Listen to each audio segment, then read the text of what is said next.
देखिए हम लोग पढ़ रहे थे किसके बारे में, माउंटेन पीक के बारे में ना। पर्वत श्रेणी में जो सबसे ऊंचा पीक होता है, चोटी होता है, उस कौन कौन कहाँ कहाँ कितना है इम्पोर्टेंट, सब कल देख लिए थे, लेकिन आज पूरा ख़त्म कर देंगे। कल केवल समझे थे, याद भी कर लिए थे कुछ। हम लोग देखे थे कि सबसे ऊपर में 3 था, काराकोरम श्रेणी था ना, पर्वत श्रेणी, उसमें 3। अच्छा 3 भी कौन कौन था, K2, K3, K4। अब बताइए 3 ही होगा इसमें, 3 नहीं है, बहुत ज़्यादा है। इस पर्वत श्रेणी होता है ना, तो ऐसे ऐसे बहुत ज़्यादा है।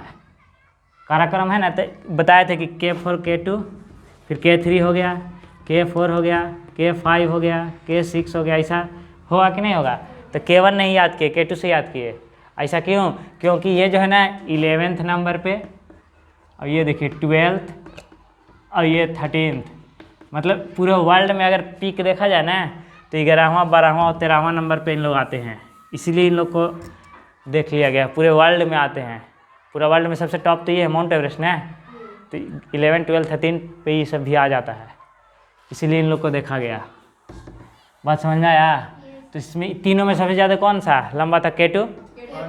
हाँ, K2 का एक और नाम क्या था? और ये लंबाई ज़्यादा होने के कारण इसका लेंथ भी याद रखने के लिए बताए थे, कितना था? 86, 11, सारा मीटर में है। उसके बाद यहाँ से देखें कि फिर और ये ख़त्म, फिर जैसे ही यहाँ है लद्दाख वाले रीजन में, तो एक था कौन था? हाँ, राकापोसी। फिर इसके बाद बताए थे कि हिमालय को छोड़ दीजिए, फिर आगे डायरेक्ट बढ़ जाएंगे यहाँ पर अरुणाचल प्रदेश में गुरु शिखर। बताए थे कि इसके बगल में गाँव है माउंट आबू, बताए थे ना। वहीं पे ये जैन धर्म जो होते हैं ना, उन्हीं का तीर्थ स्थल है। जैसे गया में बोध गया है, किसका तीर्थ स्थल है? बौद्ध धर्म का। बौद्ध धर्म का है ना तीर्थ स्थल। ऐसे तो घूमने कोई भी चला जाता है, लेकिन स्पेशली बौद्ध लोग का है। और चले जाएंगे विष्णुपद, तो हिंदू लोग का हो जाएगा, होगा ना। तो ये जैन धर्म के लिए कौन? दिलवाड़ा का मंदिर है। वहाँ किसका मंदिर है? माउंट आबू में कौन सा मंदिर है? दिलवाड़ा। इसे याद रखना है, कभी भी कोई पूछ सकता है, बता दे, आप क्वेश्चन आ जाएगा कि दिलवाड़ा का मंदिर कौन सा राज्य में है, तो राजस्थान। ये पूछ सकता है कौन जिला में है, जिला तक पूछा है, कौन जिला है? सिरोही। कौन जिला? सिरोही जिला। बताइए कि राजस्थान का सबसे ऊंचा पर्वत चोटी कौन है?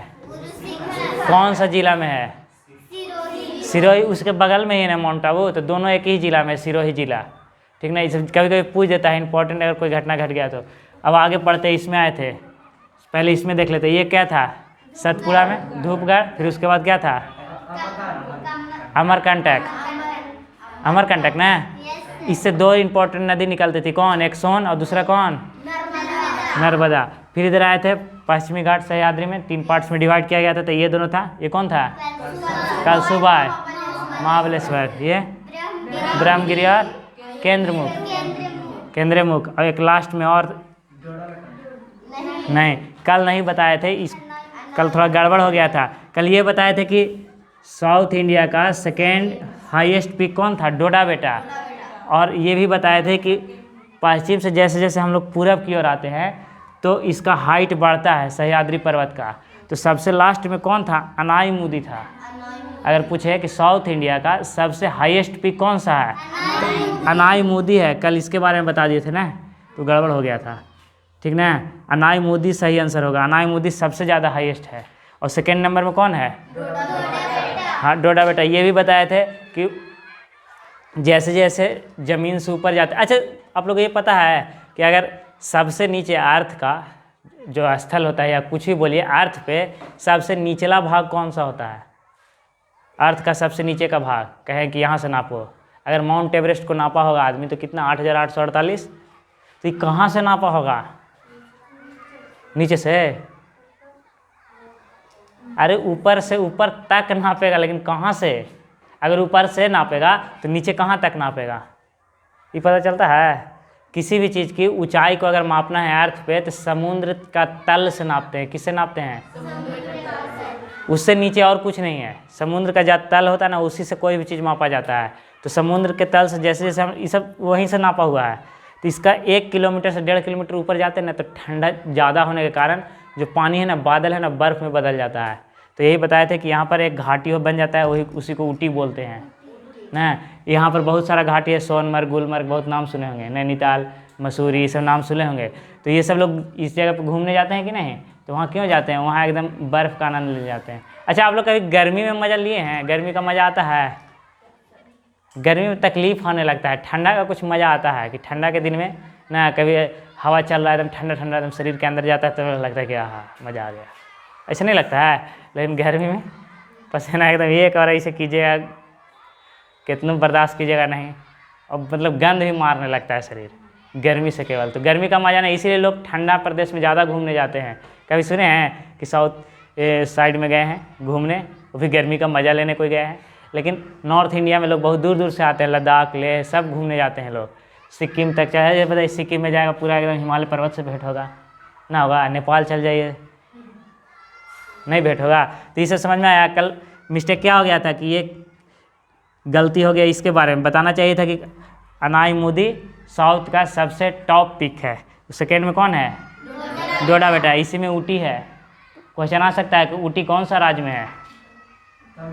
तमिलनाडु में। ये सब तमिलनाडु के पार्ट, नहीं तो ऐसे ही ऐसे रहता है। इतना बात था। एक और आंध्र प्रदेश में एक और था पीक, कौन? उसका नाम क्या था? विशाखापट्टनम।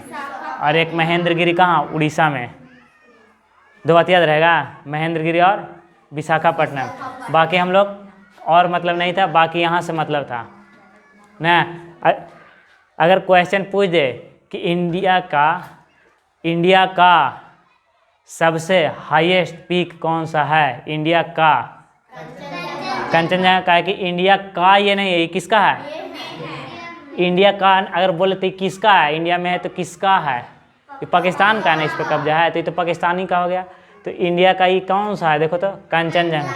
कितना? 85-96, मतलब 86 के लगभग। और सबसे अगर देखा जाए तो ये कौन सा है? Mount Everest. अगर पूछ दे कि पूर्वोत्तर इंडिया का सबसे ऊंचा पर्वत चोटी कौन सा है? नमचा बरुआ। इधर पूर्वोत्तर में एक ही था, तो इसी को बता दिए थे। ये किस में है? नमचा, अरुणाचल प्रदेश में है, लेकिन कौन सा श्रेणी का पार्ट है? किसका? बृहद हिमालय वाला ना है। हाँ, तो यही सब देखना है। और यहाँ अगर बोल दे कि ये उत्तराखंड में कौन था? हाँ, नंदा देवी। बताए थे, गंगा नदी से याद रखना है। गंगा नदी यहीं से निकलती है, ऐसे निकल करके ऐसे चली जाती है। यहाँ से उत्तराखंड में निकलेगी, फिर यूपी में आएगी, फिर यूपी से बिहार, बिहार से थोड़ा सा झारखंड, फिर पश्चिम बंगाल में, फिर उसके बाद बांग्लादेश जा करके समुद्र में। नदी वाला पढ़ेंगे तो सब पता चलेगा। देखो ना कितना आसान हो जाएगा। ब्रह्मपुत्र निकलेगी, यहाँ से ऐसे करके लाइन खींच के ऐसे घुसा देंगे, सब समझ जाएगा कि वहाँ आएंगे आपसे घुस गई है ना। समझेगा?